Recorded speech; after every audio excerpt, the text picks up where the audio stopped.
Welcome to this explainer. Today, we are tumbling down a logical rabbit hole together. We're going to uncover the elegant magic of a geometric illusion that has been baffling and delighting people for literally 2.5 millennia. If you're the kind of learner who loves seeing how simple, structured rules create absolutely mind-bending patterns, well, you are in exactly the right place. We're going to break down a classic mathematical theorem that takes something you can see right in front of your own eyes and then uses pure, undeniable logic to prove exactly why it happens. So, what actually happens when you trap a triangle inside a perfect circle? I know, it kind of sounds like the setup to a joke or a riddle, right? But it's actually setting the stage for a math trick that is going to completely blow your mind. To really get how this trick works, though, we first need to make sure we're on the exact same page about the box we're putting this trick inside of. Let's establish the rules of our geometric wonderland. Now, a circle isn't just, a round shape. Mathematically speaking, it's a set of points that are all perfectly equidistant from one single center point. Every single point on that outer boundary is tied to the center by this fixed, unchanging distance, and we call that the radius. You can think of the radius as basically the fundamental DNA of the entire circle. Now, if we take that exact same radius and extend it straight through the center, all the way to the opposite side, boom, we've got a diameter. It's a special, totally straight line, a chord really, that perfectly slices the circle in half, giving us two semicircles. And here is a really crucial fact to keep in the back of your mind. A circle actually contains infinitely many diameters passing through its center.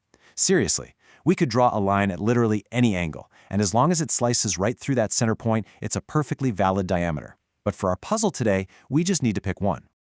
All right, let's dive into the fun part. Imagine we take a horizontal diameter, right? We'll call its endpoints A and B.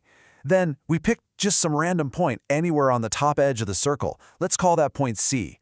If we connect all three of those points together, we suddenly create a triangle trapped right there inside our circle.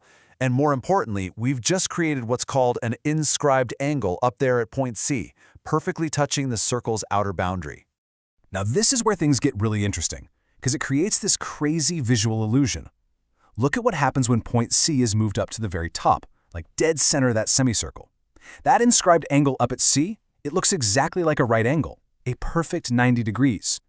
It's like you could take a little carpenter square, stick it right in that corner, and it would fit flawlessly. But you're probably thinking, well, yeah, obviously it's 90 degrees right there, it's perfectly symmetrical, right? Like maybe it's just a lucky coincidence based on exactly where we place the point. Well, let's test that theory. What if we grab point C and drag it way over to the right side?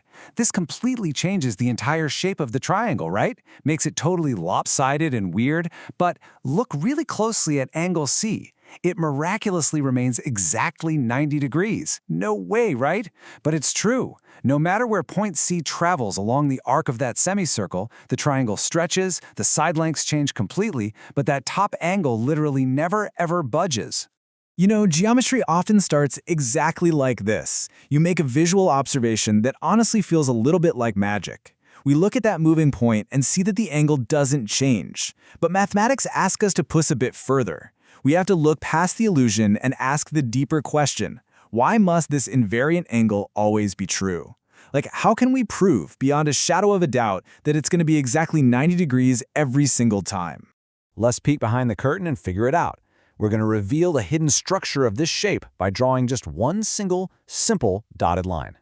We'll start at the center point O and draw it straight up to our moving point C. And by doing that one tiny thing, we've just created three identical lines: OA, OB, and OC. Think back to our definition of a circle from just a minute ago. Because all three of these lines go from the exact center to the outer edge, they're all radii. And that means they're absolutely all the exact same length. So let's see how this sets us up for a highly satisfying mathematical proof in just 3 super simple steps. We're going to prove how a few small, really basic ideas can work elegantly together to explain a massive concept. Step 1 is going to be identifying those radii in the isosceles triangles they just formed. Step 2 is mapping out the base angles of those triangles. And step 3? That relies on the dead simple math of a 180-degree straight line. Okay, let's break this down. Okay, step 1 and 2. Because our radii OA and OC are the exact same length, that triangle on the left side, triangle AOC, is an isosceles triangle. And a golden rule of isosceles triangles is that their base angles are always perfectly equal. So let's label those two equal angles alpha. Now, Look over on the right side. Triangle BOC is also an isosceles triangle because OB and OC are equal too. That gives us 2 more equal base angles, and we'll label those ones beta. All right, now for the grand finale. Step 3. We know that every single triangle in existence has interior angles that add up to exactly 180 degrees. No exceptions. So if we zoom out and look at our giant overall triangle, triangle ABC, its 3 corners are made up of angle alpha, angle beta, and that big top angle at C. And notice that top angle C is exactly alpha plus beta. So if we add all those corners together, we get this really simple algebraic equation. 2 alpha plus 2 beta equals 180 degrees. From there, we just divide both sides by 2, and it perfectly simplifies down to alpha plus beta equals 90 degrees. And since the total angle at point C is literally made up of alpha plus beta, boom, we have mathematically proven it must be a 90-degree right angle. Every single time. This brilliant, basically airtight insight is famously known as Thales' Theorem. It's named for Thales of Miletus, who was this incredible Greek thinker way back in the 6th century BCE. Now, historians kind of debate whether he was actually the very first person to discover it, but his name got attached to it because he really represents humanity's monumental shift. A shift from just, noticing visual rules of thumb to logically, rigorously proving why they work. He basically represents the birth of mathematical deduction as we know it. And what's really cool is how this brilliantly illustrates how a simple, beautiful proof on a chalkboard ripples out into the actual real world. I mean, this isn't just some ancient trivia. Thales' theorem gives us absolutely crucial tools. It lets us effortlessly recognize right angles in the physical world. It's the whole foundation for finding circumcircles around triangles. It is absolutely essential for precise geometric construction.